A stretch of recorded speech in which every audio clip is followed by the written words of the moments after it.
Olá, amigos. 23 de fevereiro de 2012, o cidadão de olho na segurança pública. Acabou o carnaval.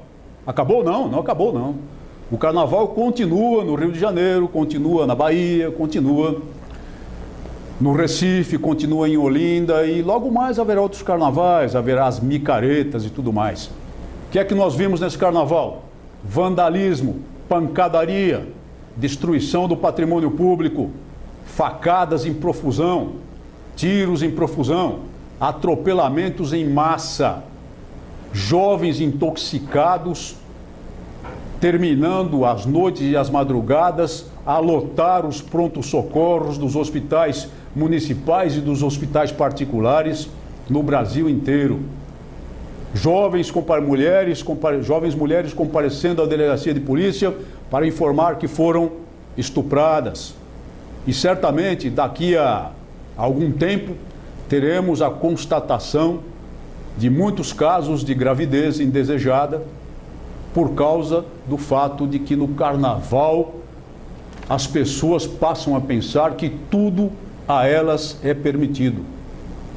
E é claro que quando vem a gravidez indesejada, logo aparece alguém a aconselhar a matança do neném no ventre materno para resolver o problema.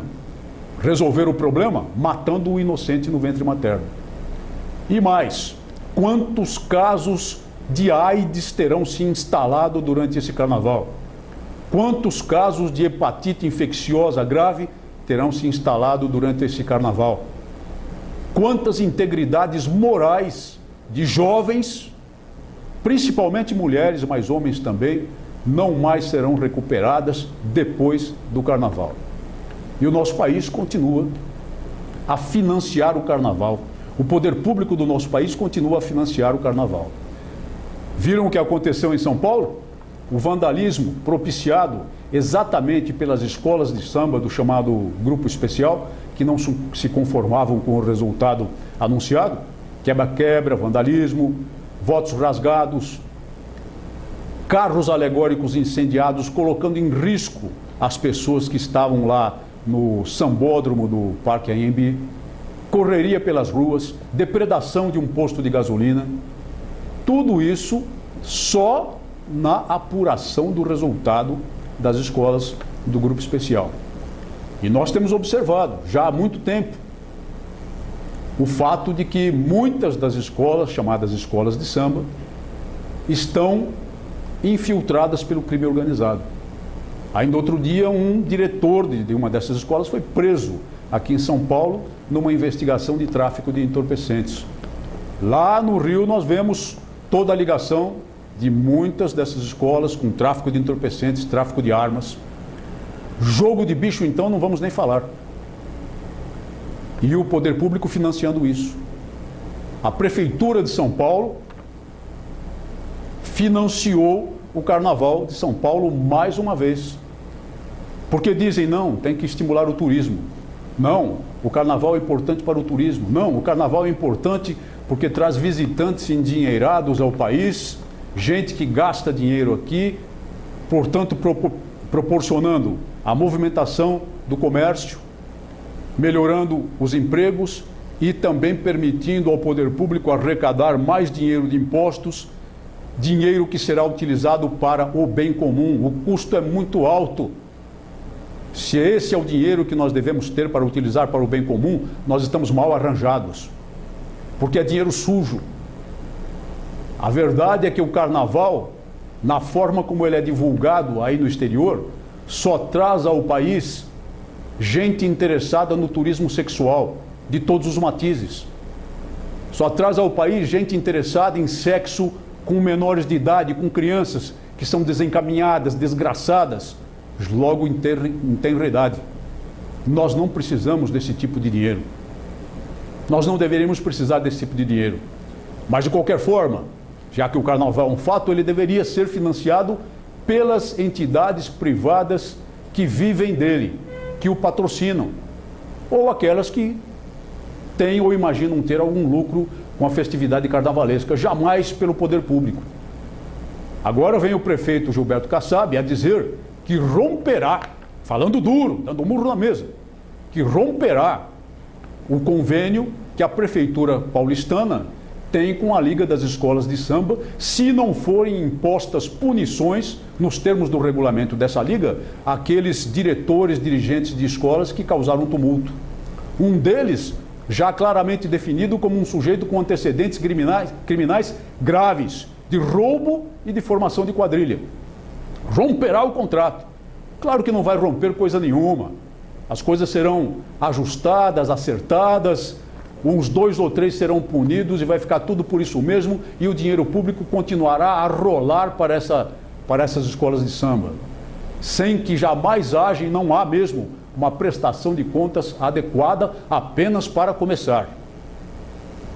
O carnaval não passa de fomentador de problemas de ordem pública, de problemas gravíssimos de segurança pública. E isso é financiado com o dinheiro público, o dinheiro dos impostos pagos pela senhora, pelo senhor, em todo o país. Se é uma festa verdadeiramente popular, como efetivamente em algumas partes do país ainda é uma festa popular, então que ela corra como uma festa popular e que cada um financie a sua participação. Cada grupo, cada bloco, cada afoxé financia a sua participação. Mas nada de dinheiro público.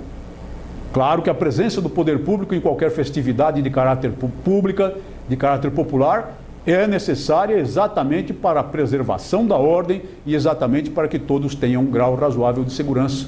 Mas não se justifica financiar esses eventos, não se justifica financiar esses carnavais, esses espetáculos dantescos, como, por exemplo, a Marcha Gay aqui em São Paulo, a Marcha do Orgulho Gay aqui em São Paulo. Chega de dinheiro público para isso. Vamos utilizar dinheiro público para finalidades mais importantes, verdadeiramente para a saúde pública, verdadeiramente para a educação, que é o ponto fraco do nosso país, verdadeiramente para a cultura popular, mas por outras formas, estimulando condições para que os grupos, para que as orquestras, para que os jovens que têm talento para a música encontrem espaços nas suas comunidades e, posteriormente, nos espetáculos do país, trazendo o financiamento privado para financiar aquilo que interessa ao setor privado e não queimando, jogando fora dinheiro público como acontece. Mas, por outro lado, também na calada da semana do Carnaval, o Supremo Tribunal Federal, sem que ninguém dissesse nada, sem que ninguém comentasse muito, decidiu que um dos dispositivos da lei de entorpecentes, aquele que proíbe a aplicação de penas alternativas para os chamados pequenos traficantes, como se houvesse pequeno traficante, como se o pequeno traficante não fosse apenas a multiplicação do médio do grande traficante, não fosse o espalhador da morte e da destruição. Esse dispositivo, que a lei, apesar de ser uma lei ruim, pelo menos nesse ponto era positiva, não permitia penas alternativas para pequenos traficantes, foi declarado inconstitucional em uma ação. O Supremo remeteu essa decisão ao Senado e, na calada carnavalesca, o Senado declarou inconstitucional o trecho da lei de entorpecentes. Ou seja, as miríades de pequenos traficantes, dos chamados pequenos traficantes, e queiram me definir isso se alguém puder, agora, ao ser presas em flagrante delito, simplesmente não irão para a cadeia. Podem até ser autuados em flagrante, mas não irão para a cadeia. Numa transação penal, receberão penas alternativas de prestação de serviço à comunidade ou coisas parecidas. Ridículo, absurdo, porque o tráfico tem muitas faces, muitas vertentes, e o tráfico se manifesta cada vez mais exatamente pela pulverização que dificulta o controle policial, dificulta o controle do Estado. E nesse esquema de pulverização, o papel central é exercido pelos chamados pequenos traficantes que fazem a distribuição de pequenas quantidades em comunidades, em centros de convívio, em festas, em bairros e na complexidade das grandes cidades. O certo mesmo para combater esse grande mal que destrói a juventude, destrói as famílias, é pequeno traficante, cadeia, médio traficante, barra, cela, grande traficante, cana, como dizíamos na linguagem policial. Vamos esperar que isso venha a acontecer. Muito obrigado por sua atenção. e até o nosso próximo programa.